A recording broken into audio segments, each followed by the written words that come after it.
ॐ भद्रं कर्णेभिः श्रुयामदेवाः भद्रं पश्येमाक्षवीर्यजत्राः स्थिरैरङ्गैस्तुष्टुवांसस्तनूभिर्यशेमदेवहितं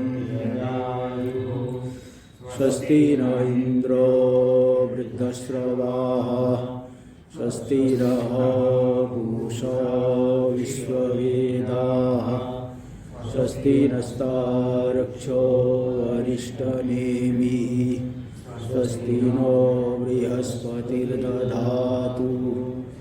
ॐ शान्ति शान्ति शान्ति। शङ्करं शङ्कराचार्यं केशवं बादरायणं सूत्रभाष्य कृतौ वन्दे भगवन्तौ पुनः पुनः।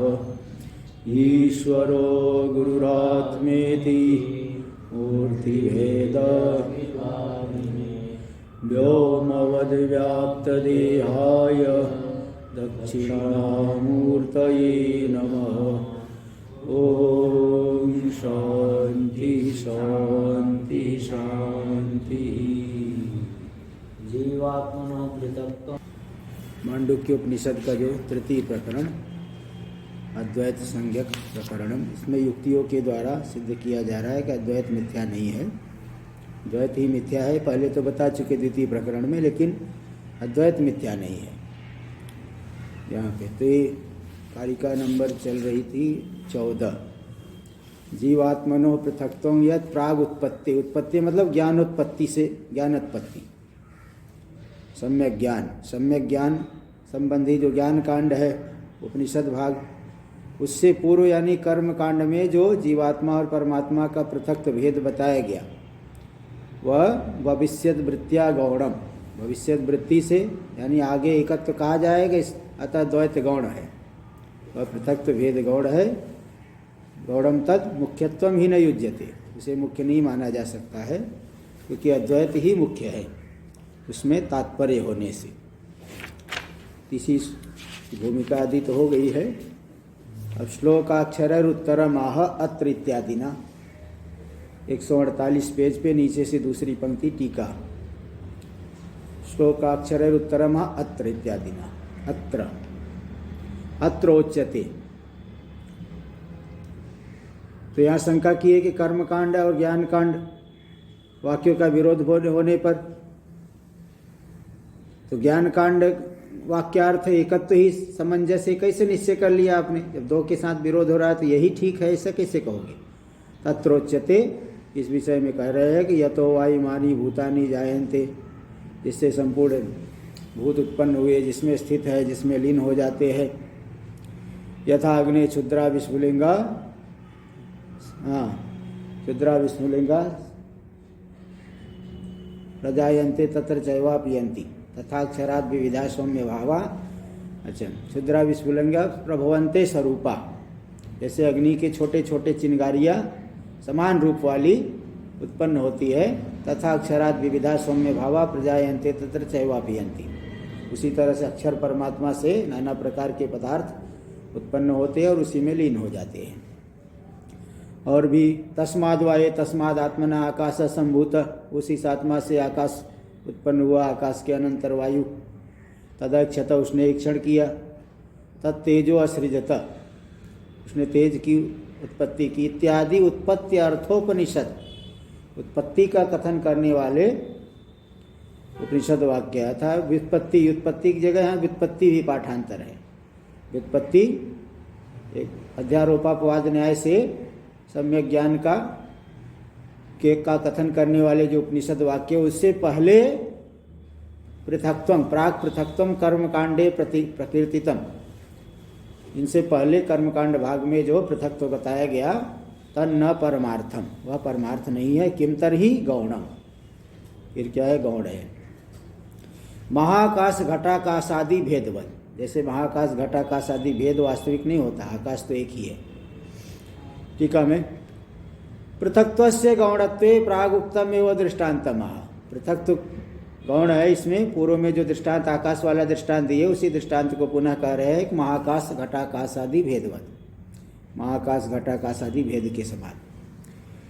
टीका में तत्रैव श्लोक सूचितम उदाहरण माह, उसी अर्थ में श्लोक से सूचित उदाहरण दे रहे। यथोदनं पचती थी भविष्यत वृत्तिया तद्वत, भविष्यत वृत्ति से कहते कि वो भात पका रहा है, तो भात तो अभी बनने के बाद भात होगा, पहले कैसे कह रहे हैं? तो भविष्यत वृत्ति को लेकर के। या दूल्हे, ये देखो दूल्हा बैठा है, दुल्हन बैठी है, वर, तो विवाह होने के होगा तब अभी से बोलना शुरू कर दिए है। इसी तरह से ये भविष्यत वृत्ति से कहा गया है, क्योंकि एकत्व आगे कहा जाएगा, इसीलिए अभी जो कहा गया है वो गौण रूप से कहा गया है, तो मुख्य नहीं है।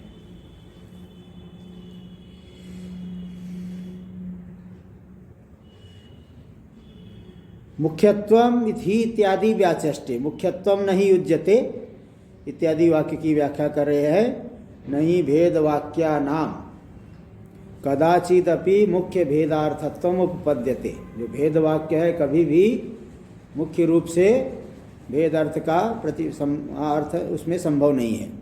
मुख्य भेद अर्थ वाले हो जाएंगे ऐसा संभव नहीं है। अच्छा, भविष्यत वृत्तिया के ऊपर टिप्पणी दिए है, 4 नंबर टिप्पणी, उसको देख लीजिए 148 पृष्ठ पे। उत्तरत्र उत्पत्त्यादि वाक्य महाकाश घटाकाश आदि भेद तुल्यो यो भेद प्रतिस्पासते,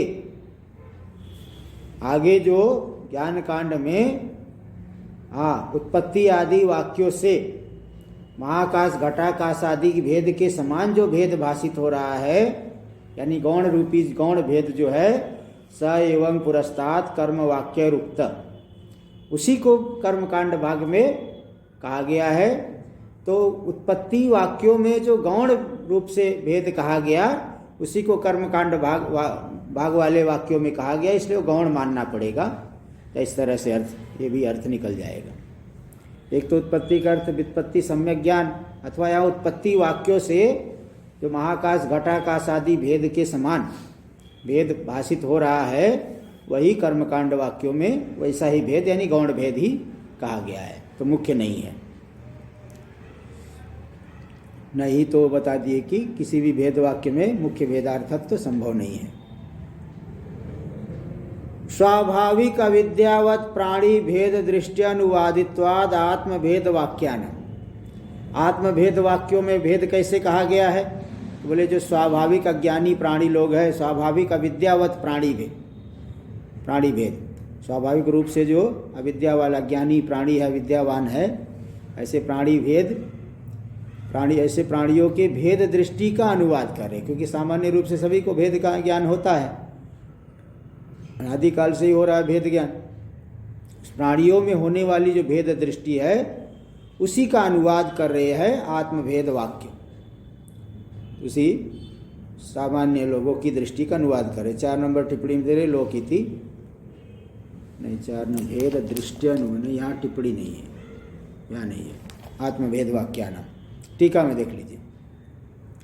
भेदस्य अपूर्वत्वादि अभावात् न वाक्यानाम तत्परत्व। देखो, अपूर्व ज्ञान हो तो उसको सही माना जाता है, और किसी अन्य प्रमाण से सिद्ध है उसी का कथन कर रहे हो। अग्निर्हिमस्य भेषजम, अग्नि की ठंडी की दवाई है, तो इसको अनुवाद कहा जाता है, इसलिए अपूर्वता नहीं है वेद में। इसलिए न वाक्यानाम तत्परत्वम, वाक्यों का उसमें उसके स्वार्थ में तात्पर्य नहीं है। तत्परा तत्परयोश्च तत्परं वाक्यं बलवत्, तत्पर और अतत्पर, तात्पर्य युक्त वाक्य और तात्पर्य से रहित वाक्यों में तात्पर्य युक्त वाक्य ही बलवान होता है। कर्मकांड भाग तात्पर्य वाला नहीं है, ज्ञान कांड भाग उसमें अद्वैत में तात्पर्य है, इसलिए तात्पर्य वाला वाक्य बलवान होता है। इति न्यायात अखंड वाक्यार्थस्यैव सामंजस्यम इत्यर्थ, अखंड वाक्यार्थ ही समंजस है, ठीक है, ये सिद्ध हुआ। अद्वैत वाक्यानाम अपि कथम अद्वैते तात्पर्य, बोले आप सीधे मान लिए हो कि अद्वैत वाक्यों का तात्पर्य है अद्वैत में, लेकिन तात्पर्य है कैसे तो बताओ।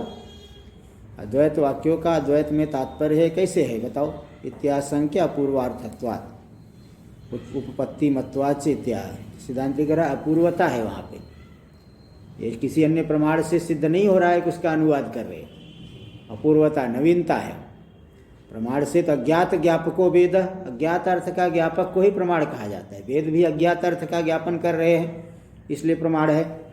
अपूर्वार्थत्व होने से और दूसरा कारण उपपत्ति मत्वाच, युक्ति संगत है।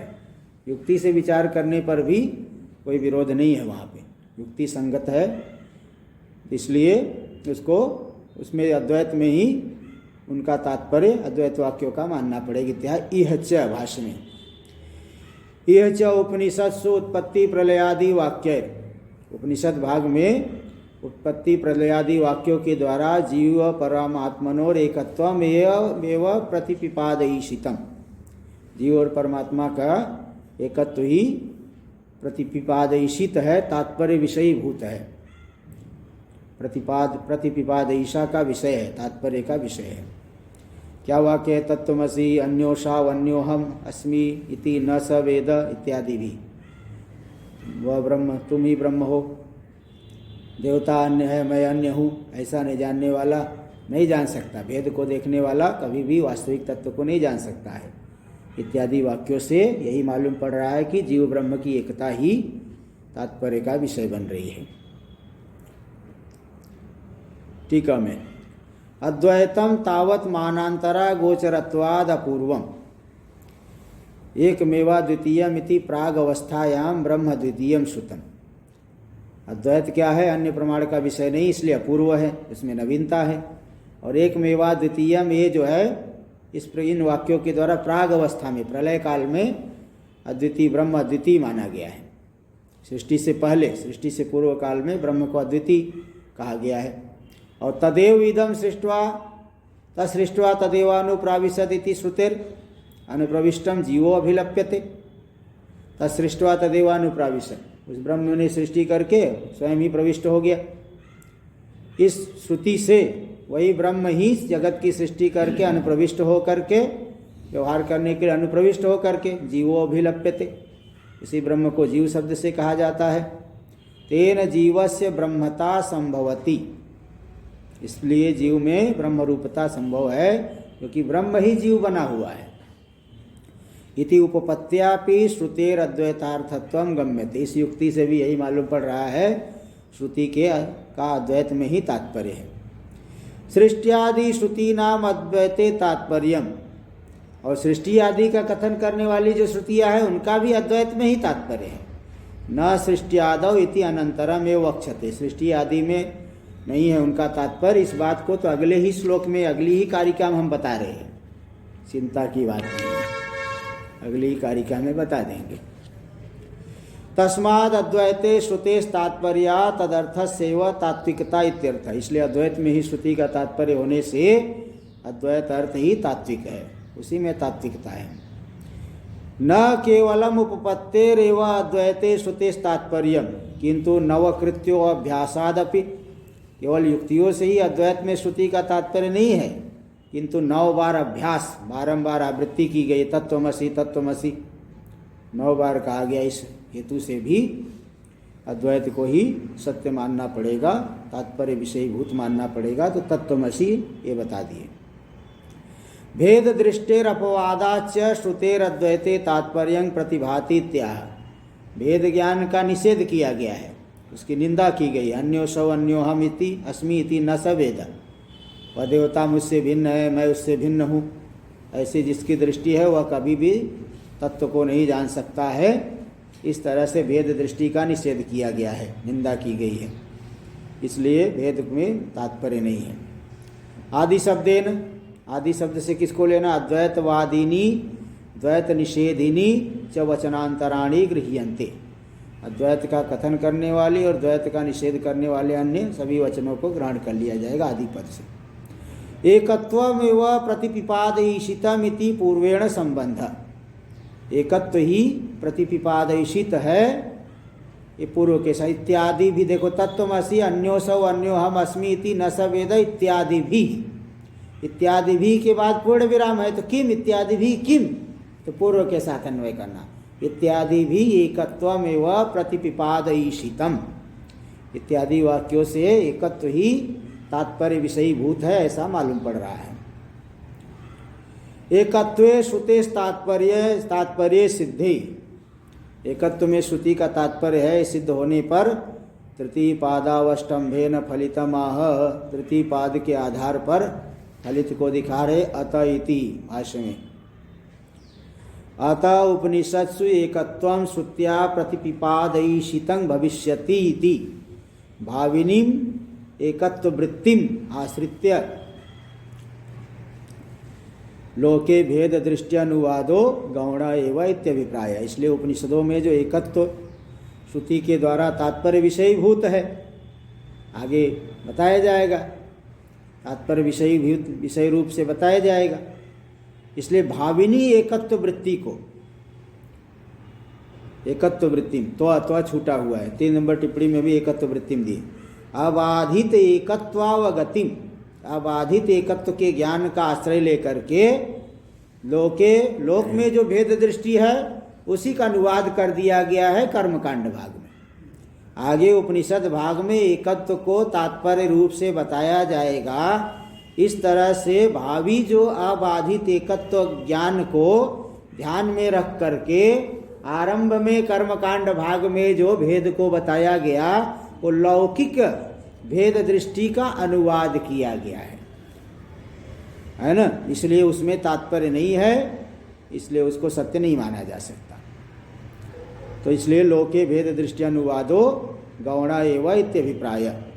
लोके मतलब लोक सिद्ध भेद दृष्टि अनुवाद शास्त्र वो गौण है कर्मकांड भाग। गौणा एवं, गौणा का भी ऊपर भी टिप्पणी दी है। सत्या अरुंधति परस्तात् प्रदर्शिता भविष्यति, स्थूल अरुंधति न्याय से। अरुंधति को दिखाने के लिए पहले स्थूल से दिखाना पड़ेगा, एकदम सीधे सीधे सूक्ष्म को नहीं दिखा पाएंगे, इसलिए सत्य अरुंधति को बाद में दिखा देंगे। परस्तात् प्रदर्शिता भविष्यति थी भाविनी वृत्ति में आश्रित्य, भाविनी वृत्ति को आश्रय लेकर के पुरस्तात् पहले क्या करेंगे, मिथ्या अरुंधति प्रदर्शनम यथा गौड़म एवं। मिथ्या मतलब 7 तारे हैं, बोले वो 7 देखो, बोले 7 अरुंधति है, बोले नहीं वो 7 में से 4 वाला छोड़ नीचे वाला जो 3 ऐसे एक लाइन में है। अच्छा तीनों है क्या, 3 नहीं वो बीच वाला है, यानी कुल मिला के 6वें नंबर पे जो है वही है अरुंधति। नहीं उसके बगल में और एक छोटा सा टिम टिम कर रहा है, ध्यान से देखने पर हाँ दिख रहा है, बोले वही अरुंधति है। तो सत्य अरुंधति आगे प्रदर्शित किया जाएगा। इस तरह से भाविनी वृत्ति का आश्रय लेकर के पहले मिथ्या अरुंधति का प्रदर्शन जैसे गौड़ है, वैसे है सत्य एकत्व को आगे दिखाया जाएगा। उसको ध्यान में रख करके आरंभ में लोक सिद्ध भेद दृष्टि का जो कथन किया गया अनुवाद रूप है, गौण है, ठीक नहीं है, यहां सिद्ध हो गया। तथा इति श्लोकस्य साध्याहारम व्याख्यानांतरम, अथवा अध्याहार करके अध्याहार के सहित श्लोक की एक अन्य व्याख्या भी दिखा रहे हैं, ऐसी भी व्याख्या कर सकते। तो साध्याहार मैंने किस पद का अध्याहार कर, एकत्वम इति पदम अध्याहरित्य, एकत्व का अध्याहार करके वह अन्य प्रकार से भी व्याख्या कर रहे हैं। अथवा इत्यादि ना भाष्य में, अथवा तदैक्षत तत्तेजो सृजत इत्यादि उत्पत्ति प्राक, इत्यादि जो उत्पत्ति बताई उस उत्पत्ति से पहले एकमेवा द्वितीयम, छांदोग्य उपनिषद में 6ठ अध्याय में देखो बताया गया है। सदैव सौम्यो इदम अग्र आसीद एकमेवा द्वितीयम इति एकत्वम प्रकृतितम, जो एकत्व दिखाया गया। तदेव च तत्सत्यम स आत्मा तत्वमसि इति एकत्वम भविष्यति, उसी को आगे जो 7वें 8वें पर्याय से बताना शुरू किए हैं। तो तत्सत्यम स आत्मा तत्वमसि, वही एकत्व यहाँ जो अभी बता रहे हैं उसी को आगे दिखा रहे हैं। एकत्व भविष्यति आगे हो जाएगी। इति तांग भविष्यत वृत्तिम अपेक्षा, उसी भविष्यत जो एकत्व वृत्ति को भविष्यत वृत्ति की अपेक्षा करके यह जीवात्मनो पृथक्तम यत्र क्वचिद वाक्य गम्यमानम, एकता को दिखा जाए समझाने के लिए पहले भेद को समझना पड़ेगा। बिना भेद सापेक्ष एकता होती है ना, एकता कैसे बताओ? पहले भेद सिद्ध है तभी तो एकता बताओगे, कि पहले से ज्ञानी हो बने फिरे है तो उनको कहाँ एकता बताओगे? उनको तो कोई अपेक्षा ही नहीं है।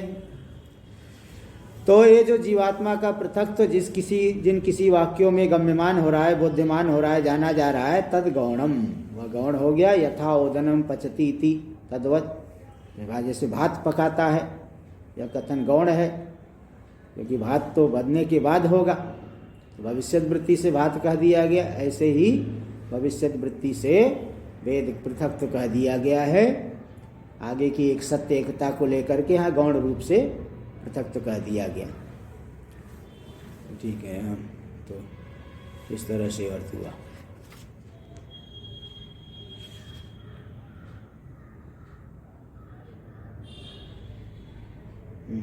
चलिए,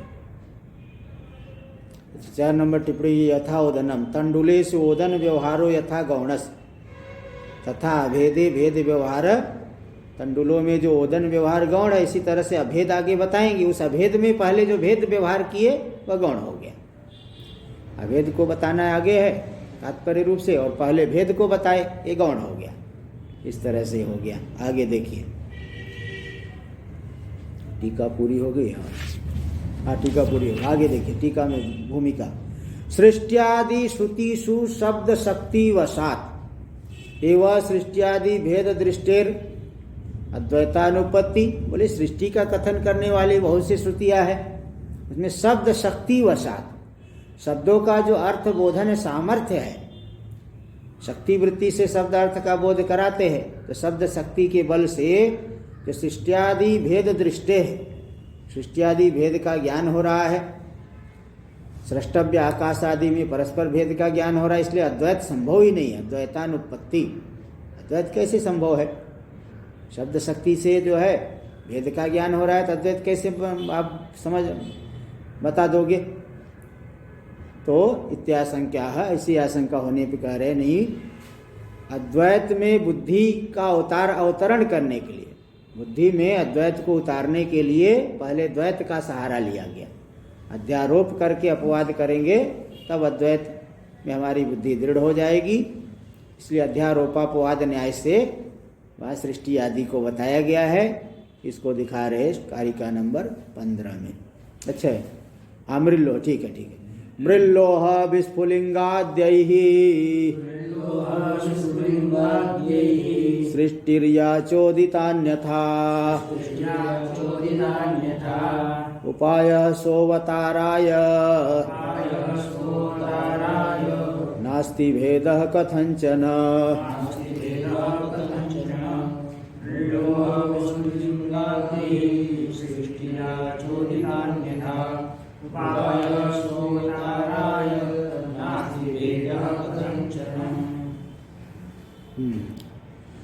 मृल्लोह विस्फुलिंगाद्य, मृतिका का दृष्टांत दिया गया था। सौम्य एकेन मृत पिंडेन सर्वं मृन्मयं विज्ञातं भवति वाचोरवाचारंभणं विकारो नामधेय मृतिका इत्येव सत्यम।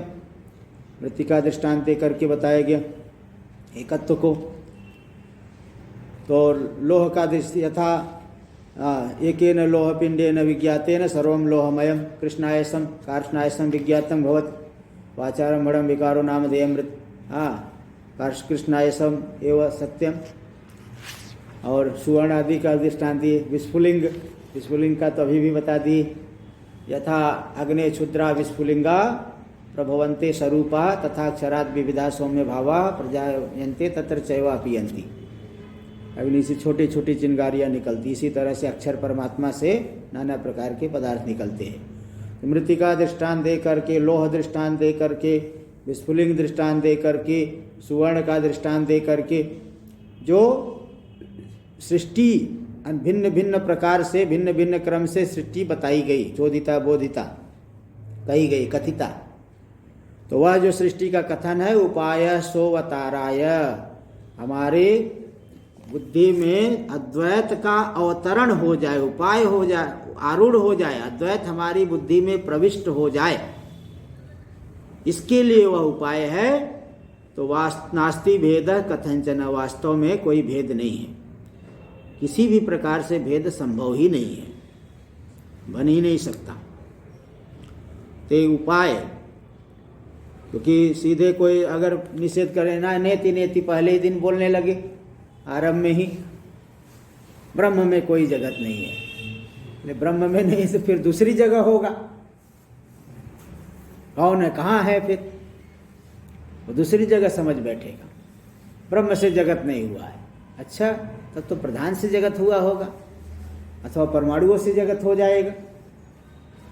एक को छोड़ दिए तो जैसे एक दुकान में सामान नहीं मिला तो दूसरे दुकान में मिल जाता है, ऐसे ही ब्रह्म से नहीं होगा तो कहीं दूसरी जगह से होगा, ऐसी आशंका सामने वाले को हो जाएगी। इसलिए वो भ्रांत न हो जाए, अगर सीधे निषेध करेंगे तो भ्रांत हो जाएगा, उसकी भ्रांति न हो और ठीक प्रकार से अद्वैत बुद्धि में उतर जाए, प्रविष्ट हो जाए, समझ में आने लग जाए।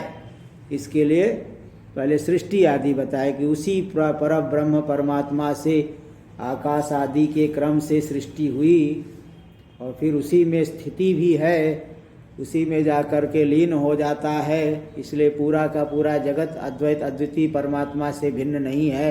जैसे मृत्तिका से बने गए विकार मृत्तिका से उत्पन्न होते हैं, मृत्तिका में स्थित रहते हैं, मृत्तिका में लीन हो जाते हैं, तो मृत्तिका से भिन्न नहीं है, एक मृत्तिका ही सत्य है। ऐसे एक अद्वितीय तत्व आत्मा ही सत्य है। इसी को क्रम से धीरे धीरे शनै शनै बुद्धि में उतारने के लिए ये सब सृष्टि बताई गई है। तो उपाय है ये सृष्टि, एक अद्वैत को समझाने का उपाय है। इसलिए वास्तव में कोई भेद नहीं है, क्योंकि भेद में तात्पर्य है ही नहीं। अद्वैत को बताने के लिए सृष्टि बता रहे तो भेद कहाँ से सिद्ध कर लोगे बताओ?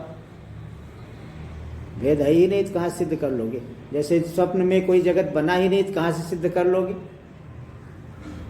इसलिए स्वप्नादि भी दृष्टांत देते हैं, मृग तृष्णा जल का दृष्टांत देते हैं, रज्जु सर्प सुक्ति रजत आदि दृष्टांत देते हैं। तो सब अद्वैत को समझाने के लिए सब दृष्टांत दिए गए हैं।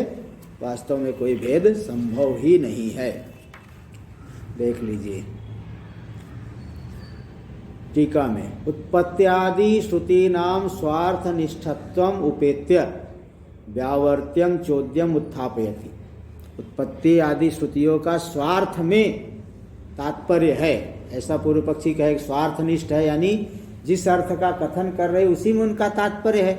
सृष्टि को सत्य मानना चाहिए, उत्पत्ति को सत्य मानना चाहिए, ऐसा मान करके व्यावर्त्य चोद्य यानी जिस शंका का व्यावर्तन किया जाएगी श्लोक के द्वारा, उसी शंका को पहले उठा रहे हैं। इस श्लोक के द्वारा जिस शंका का निराकरण करेंगे उसी शंका को पहले उठा रहे हैं। ननु इति ननु यदि उत्पत्ति प्राक अजम सर्वम, यदि उत्पत्ति से पहले सब अजन्मा ब्रह्म रूपी अज रूपी अज है, अजन्मा ब्रह्म रूपी है, एकमेवा द्वितीयम, तो तथापि उत्पत्तिरूर्ध्वम जातम, पहले तो एकमेवा द्वितीय था, स्वगत सजाति विजाति भेद सहित एकमेवा द्वितीयम ब्रह्म पहले था, ये मान लिए हमने। यद्यपि ऐसा है, तथापि उत्पत्तिरूर्ध्वम जातम, उत्पत्ति के बाद तो पैदा हो जाएंगे कि नहीं हो जाएंगे? हो जाएंगे। इदम सर्वम जीवास्य भिन्ना इति, सब भिन्न भिन्न भी हो जाएंगे। तो पहले अद्वैत ब्रह्म था, लेकिन पैदा होने के बाद तो सब पूरा उत्पन्न हो गया और जीव भी भिन्न भिन्न हो गए। इसलिए अद्वैत बनेगा कैसे बताओ? पहले एक था, बाद में अनेक हो गया। आदमी पहले एक ही था, विवाह किया, 10 लड़का पैदा कर लिया तो 10 नहीं हो गए क्या? 10 पैदा करने के बाद 10 हो गए। तो पहले अकेले था, अब थोड़ी अकेले है। इसी तरह से पहले एकमेवा द्वितीय था, लेकिन बाद में तो अनेक हो जाएंगे, ये शंका हो सकती है। इति तो सिद्धांतिकरण मैं व ऐसा मत कहो।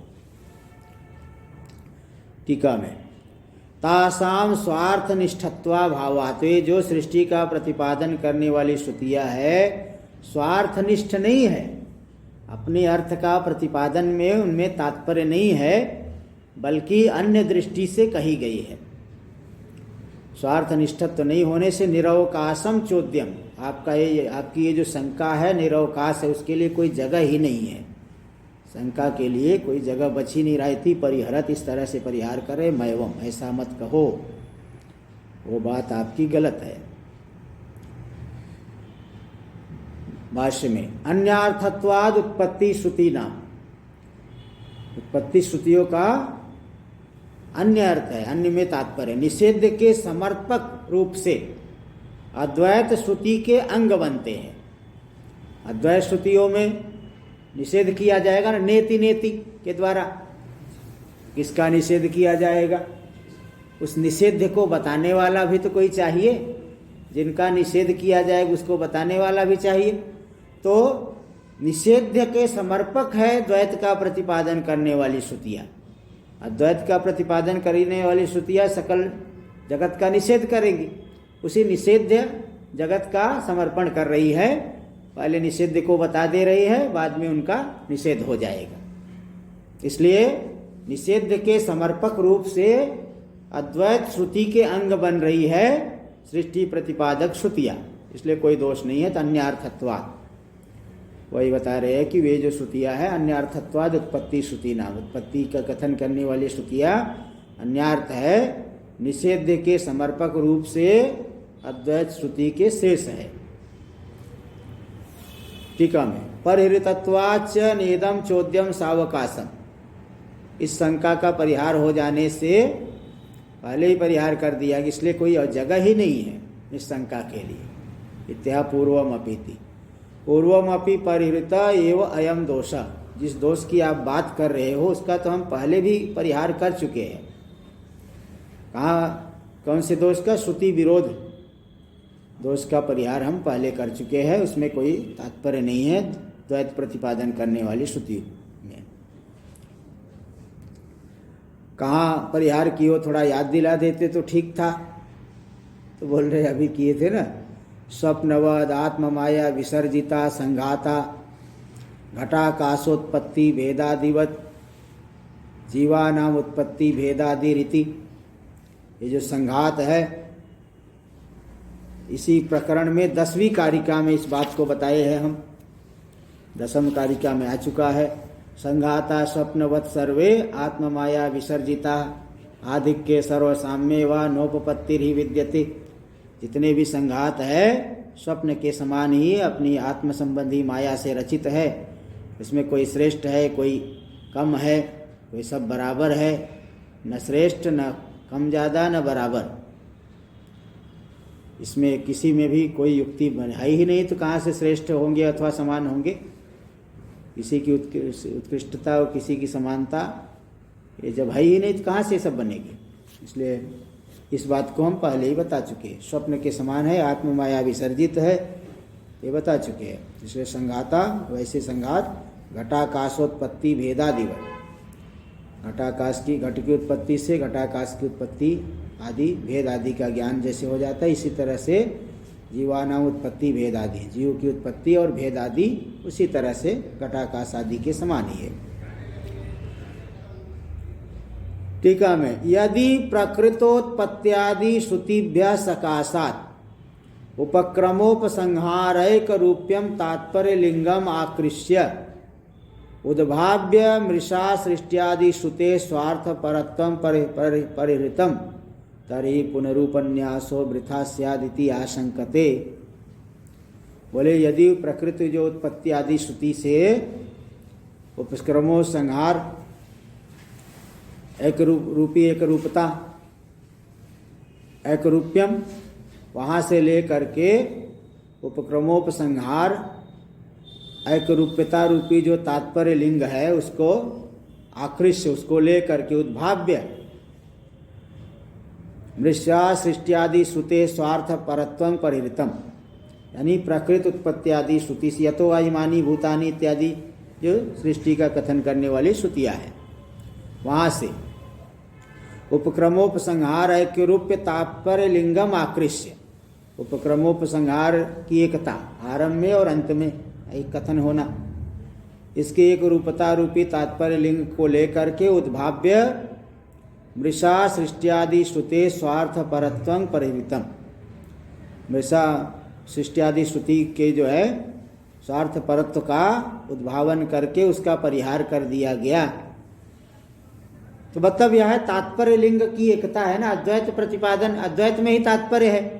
आरंभ में भी कहा गया सदैव सौम्यदम अग्र आसीत, वहाँ से लेकर के और फिर जो सृष्टि आदि का कथन किए हैं और फिर अंतिम में तत्वमसि आदि कह दिए। तो ये जो है पहले अद्वैत कहे, अंत में अद्वैत कहे, बीच में जो सृष्टि आदि श्रुति है उनका स्वार्थ परत्व नहीं है।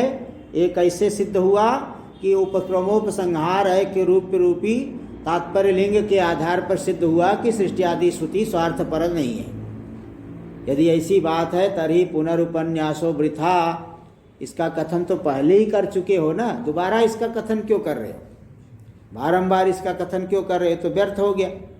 इति आशंकते, ऐसी आशंका करे। इत एव इति, इत एव उत्पत्ति भेदादि श्रुतिभ्य आकृष्य यह पुनरुत्पत्ति श्रुति नाम ऐदम्पर्य प्रतिपादयिषया उपन्यास। तो ये जो उत्पत्ति भेदादि श्रुति से ही आकर्षण करके यह पुनरुत्पत्ति श्रुति नाम, उन्हीं बातों को उठा करके वेद आदि का वहाँ कथन करके पुनः उत्पत्ति श्रुति, उत्पत्ति आदि श्रुतियों का ऐदम्पर्य यानी ब्रह्मात्मैक्य में ही तात्पर्य है। क्योंकि सृष्टि आदि बता करके यही बता रहे हैं कि अलग नहीं है आत्मा से, तो उस ऐदम्पर्य का प्रतिपादन करने की इच्छा से ही यहाँ पे उपन्यास हुआ है। जीव की ब्रह्म रूपता दिखाने के लिए ही उत्पत्ति आदि श्रुति का कथन हुआ है, उसमें अन्य में तात्पर्य नहीं है। टीका में देख लिए बता रहे, उत्पत्ति आदि श्रुति नाम मिथ्या सृष्टि परत्वं पूर्व मुक्तम। उत्पत्ति आदि श्रुति का मिथ्या सृष्टि में ही तात्पर्य, मिथ्या सृष्टि है, सृष्टि मिथ्या है, इसी में तात्पर्य है, पहले कहा गया। इतु तासाम, यहाँ दोबारा क्यों कथन कर रहे हो? तो तासाम ब्रह्मात्मैक्य तात्पर्य प्रतिपादन इच्छया, जीव ब्रह्म की एकता में उन सृष्टि आदि श्रुतियों का तात्पर्य है, इसके प्रतिपादन की इच्छा से पुनरुपन्यास सिद्धति, दोबारा उपन्यास यहाँ किया गया। इति उत्तरमा, इस तरह से उत्तर दे रहे, यह पुनरिति, यहाँ पे ये उत्तर दे रहे। तो ये दिखा दिए, यह पुनर उत्पत्ति श्रुति नाम ऐदम्पर्य प्रतिपिपादेशया उपन्यास है। तो पहले मिथ्या है ये बताया गया, अब ये बता रहे हैं कि जीव ब्रह्म की एकता में ही उनका तात्पर्य है, इसलिए दोबारा उपन्यास करके फिर यहाँ बता दे रहे हैं, उनका स्वार्थ में तात्पर्य नहीं है। पादत्रय गतानि अक्षराणि योजयति, तीनों पादों में जो अक्षर आए, मृल्लोह विस्फुलिंगाद्य सृष्टिर्या चोदितान्यथा उपाय सोवतारा, यहाँ तक 3 पाद हो गया। 3 पादों के एक एक अक्षर का अन्वय करके अर्थ निकाल रहे। मृल्लोह भाष्य में, मृल्लोह विस्फुलिंगादि दृष्टान्तोपन्यासै, मृतिका का दृष्टांत, लोह का दृष्टांत, विस्फुलिंग का दृष्टांत, इन दृष्टांतों के कथन के द्वारा सृष्टिर्या चोदिता प्रकाशिता, सृष्टि जो बताई गई, और भी बहुत प्रकार से सृष्टि बताई है, अन्यथा च अन्य प्रकार से भी सृष्टि बताई गई है। स सर्व सृष्टि प्रकारो, जितने भी सृष्टि के प्रकार है सभी के सभी जीव परमात्म एकत्व बुद्धि अवताराय उपायो अस्माकम, जीव और परमात्मा में एकत्व बुद्धि का आरंभ करने के लिए, एकत्व बुद्धि, एकत्व का प्रवेश कराने के लिए यह उपाय है हमारे लिए।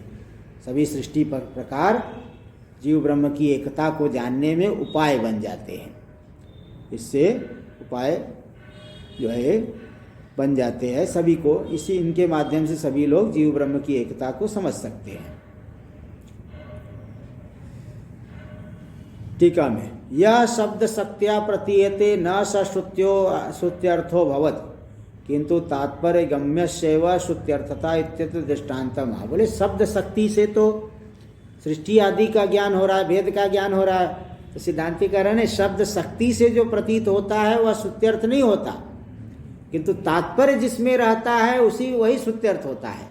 विषम भुंक्ष्व, विष खा लो, तो विष खाने में तात्पर्य नहीं है। कहीं शत्रु के घर में जा रहा था तब बोला जाओ विष खा लो, तो विष खाने में तात्पर्य नहीं है। शत्रु के घर में मत जाओ तुम्हारा अनिष्ट होगा, ये बताने में तात्पर्य है। तो शब्द शक्ति से जो प्रतीत होता है वही श्रुत्यर्थ नहीं होता, जो तात्पर्य गम्य होता है वही श्रुत्यर्थ होता है। इत्यत्र दृष्टान्तम दृष्टांत इसमें दे रहे यथा प्राण संवादे वागाद्यसुर पाप वेदाद्याख्यायिका कल्पिता प्राण वैशिष्ट्य बोधावता रहे। वहाँ पे प्राण की श्रेष्ठता बताने के लिए कि वागादि इंद्रियों को आसुर पाप ने वेधन कर दिया, लेकिन प्राण का वेधन नहीं कर पाए। प्राण का वेधन करने आए तो खुद ही नष्ट हो गए। जैसे मिट्टी का ढेला पत्थर पे फेंकते हैं तो पत्थर नहीं टूटता, मिट्टी का ढेला ही चूर्ण चूर्ण हो जाता है। ऐसे ही आसुर पाप सभी इंद्रियों का तो वेधन कर दिए, लेकिन प्राण का वेधन नहीं कर पाए, इसीलिए प्राण श्रेष्ठ है। तो प्राण में वैशिष्ट का बोध कराने के लिए, श्रेष्ठता का बोध कराने के लिए प्राणों का संवाद, ये तत्संबंधी आख्यायिका छांदोग्य उपनिषद में आई है। प्रश्नोपनिषद में भी थोड़ा इस बात में आया है, तो ये सब समझ लेना चाहिए। तो उसमें तात्पर्य विषयभूत अर्थ को ही वहाँ पे माना जाएगा, वही श्रुत्यर्थ होता है। शब्द शक्ति से बोधित होने वाला अर्थ श्रुत्यर्थ नहीं होता है। आगे कल ओम भद्रं कर्णेभिः शृणुयाम देवाः भद्रं पश्येमाक्षभिर्यजत्राः स्थिरैरङ्गैस्तुष्टुवागुंशस्तनूभिर्व्यसेम देवहितं यदायुः स्वस्ति न इन्द्रो वृद्धश्रवाः स्वस्ति नः पूषा विश्ववेदाः स्वस्ति नस्तारक्षो अरिष्टनेमिः स्वस्ति नो बृहस्पतिर्दधातु। ॐ शान्ति शान्ति शान्तिः। शङ्करं शङ्कराचार्यं केशवं बादरायणं सूत्रभाष्य कृतौ वन्दे भगवन्तौ पुनः पुनः। ईश्वरो गुरुरात्मेति मूर्तिभेदविभागिने व्योमवद्व्याप्तदेहाय दक्षिणामूर्तये नमः। ॐ